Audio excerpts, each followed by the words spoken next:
President Goodluck Jonathan, thank you very much for joining me from Davos. Thank you. Let me get straight to the heart of the matter.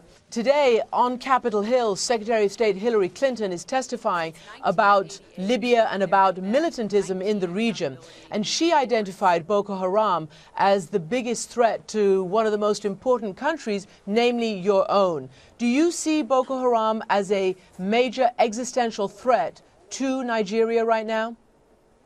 Definitely, Boko Haram, if it is not contained, it will be a threat not only to Nigeria, but to West Africa, Central Africa, and of course to North Africa. Well, of course, you know, some element of Boko Haram in the same link up with some of the Al-Qaedas operating in northern Mali and other North African countries. Of course, that's why the Nigerian government is totally committed to work with other nationals, other friendly governments, to make sure that we contain the problems in Mali.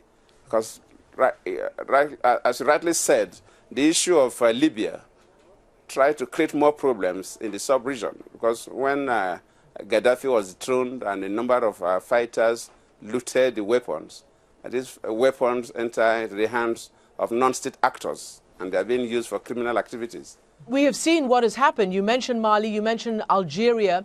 Is Nigeria prepared in case there is a terrorist attack like we just saw in Algeria on a natural gas or an oil facility? Again, you are the most significant exporter in the region.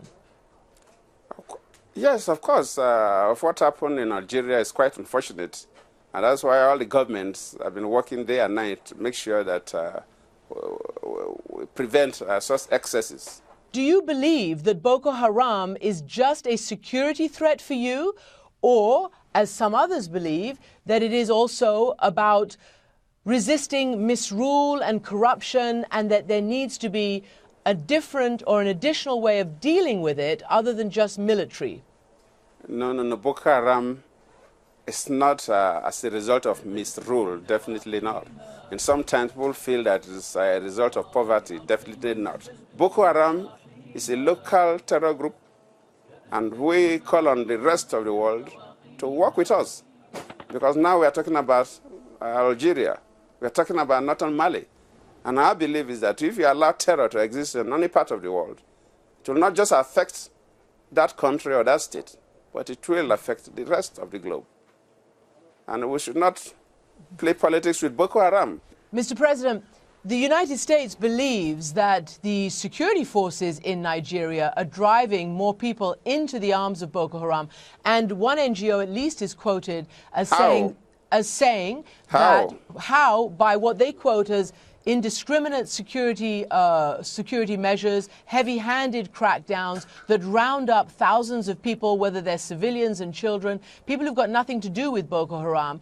And they're also saying that the police, like in the last year or so, have killed more people than Boko Haram has. So my question is, do you admit that there is a problem in the security dealing with it?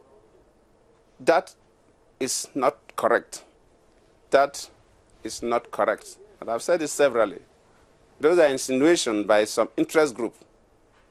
Well, definitely the insinuations by some interest group. All right, so one of those interest groups is the State Department of the United States. But let me ask you this. No. Yes, people sir. get wrong information to the State Department of the United States.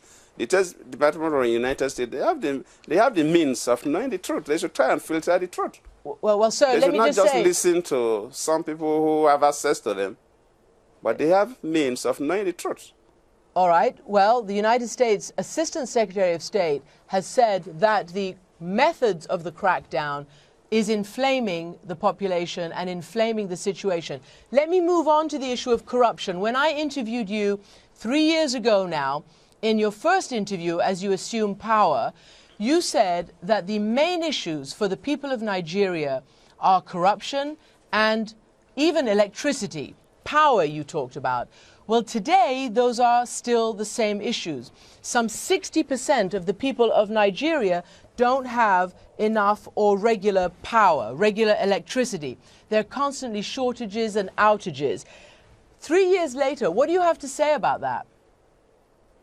I would have loved that you ask an ordinary Nigerian on the streets of Lagos, Abuja, or any other city this question about power.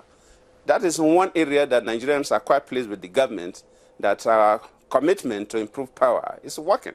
So if you are saying something different, I'm really surprised. That is one area that even civil society members agree that government has kept faith with its promise. So what should I tell the people who keep contacting us and saying they hope they have electricity just to be able to watch this interview on their televisions? Clearly, it is still a big problem. Is it still a big problem despite, you say, the progress that you say you've made? We have not got to where we should be, and of course, you know, the power infrastructure is one investment that you must complete the chain before the bulb can light. You must generate, you must transmit, you must distribute. And even if you have the money and the political will to do so, you cannot do it overnight. And we're working very hard. And I promise you that before the end of this year, power will be really reasonably stable in Nigeria. This is something that has been a problem for years. For years. So you cannot correct it overnight. It takes time, even if you have the money. I'm sure that'll be a relief. Obviously, you do sit atop massive reserves of natural gas. And that leads me to the whole issue of corruption, which you say you're trying to tackle. And when people look at Nigeria and see all your wealth, they say, oh my goodness, this is a country that is stealing and bleeding itself dry. Even your own minister, your Minister of Finance, has talked about, you know, just this past April, perhaps 400,000 barrels of oil a day simply being stolen, simply disappearing without any account. One of your ministers has said that the level of theft from the country, from the government, amounts to about $7 billion a year. That's still a problem, isn't it? In fact, when you talk about crude oil stealing, yes, I agree with you. Frankly speaking, we want the international community to support Nigeria, because this stolen crude is being bought by refineries abroad. And they know the crude oil was stolen. The world must condemn what is wrong. The stolen crude is refined abroad. It's not refined in Nigeria. President Goodluck Jonathan, thank you very much for joining me. Thank you.